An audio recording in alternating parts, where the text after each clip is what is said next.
using a black glove, and there's like black fur inside the glove, and throughout the game, like sweating, rosin, it kind of built up on the back of my wrist where the fur sits, and so then that raised a question, and so we went over to the home plate umpire, and he checked it, and he checked my hands, and there was nothing wrong with my hands. They weren't sticky at all. And so then he saw the black fur that was on the back of my wrist and said, go clean it off. And so I went and cleaned it off. And then, but there was seemed to be no concern with the stickiness or anything with my hands. So that's basically what happened. Have you had anything like that happen before in other starts, or was that just? Yeah, I mean, I and a bunch of guys rub the ball up a lot, and obviously I'm using rosin, and when you're rubbing the ball up, your hands will get dark. So sometimes you'll have guys say, why is your hand darker than this? But when you're sitting there rubbing a ball up for 5 innings and you're sweating, they're gonna get darker than the normal pigment of your skin. So yeah, sometimes guys will be like, hey, your hands are darker. Make sure you clean them up between innings. And so essentially that was kind of the same thing that happened. It was just on my wrist. It was kind of abnormal because the fur and on the inside the glove, and so he had some concern about it, which I get, and but there was no concern with the stickiness of my hands or anything like that. This happens 3 days after Herman's ejected. Yeah. Is it a little scary for you? What's going to happen here? Yeah, I mean, obviously, I get it. Like, the league is hypersensitive about it right now. There's you see it across the league where guys are getting a little bit more extensive on the searches, and which is completely fine. And I have nothing to hide. Like, I'm going in between these guys every inning, and they're checking me every inning. So, but yeah, obviously, you don't want to get thrown out of a game when something like that happens, and especially when we're playing a man down like that. Your heart starts beating a little quicker because you don't want to affect the team where they have to pitch down another pitcher. So, but other than that, I felt I was okay with obviously the result. Thankfully they let me pitch because there was no concern with the stickiness, but that's about it.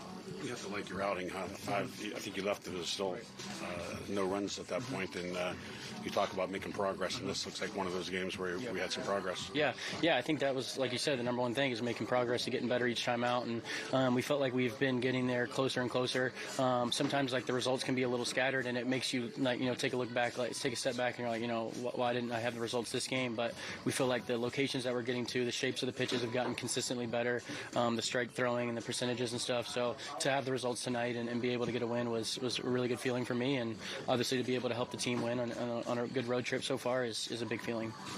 What pitches specifically do you feel like you were working well with tonight? Yeah, I think the sinker was really good for me, to being able to get it inside on the righties and get it down and away on some of these guys, and kind of open up the breaking balls for me. I mean, everybody knows that my breaking balls are my bread and butter, but when I have really good fastball command like I did tonight with both the sinker and the cutter, it makes my breaking pitches a little bit better. So I think that's what happened tonight, and that's something that we've been working on. It was just continuing to refine the fastball command of both the cutter and the sinker, and so it was good to have those results tonight.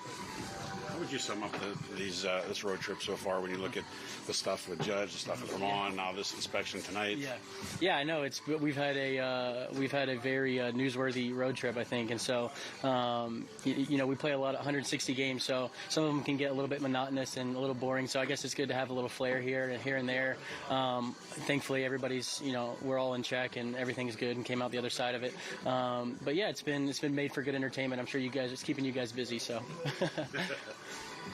I know you want to get 2 more, but for all that's happened here, and you already, clinched a winning road trip, what does that say about this group right now? Yeah, I think, obviously with like the injuries and stuff that's happened, and we're continuing to keep our head down, and we've had a really tough gauntlet of schedule, playing Tampa at home, playing Toronto on the road, and then coming here. It's been relentless, to say the least. So it's good to continue on the win column and stay on the track that we're on. And obviously, we're playing a little bit hurt right now, but we're playing a really good brand of baseball right now across the board with the bullpen and starting pitching and hitting's been really good. So these wins mean a lot to us, and so it was a really good one to get a first one tonight, and hopefully we can get another one tomorrow. What's your take on Judge's streak he's on? We saw this last year for 6 months, and it looks like he's on another one of those hot streaks. Yeah, I think it's just very reminiscent of what we saw last year. It's like you see the same guy.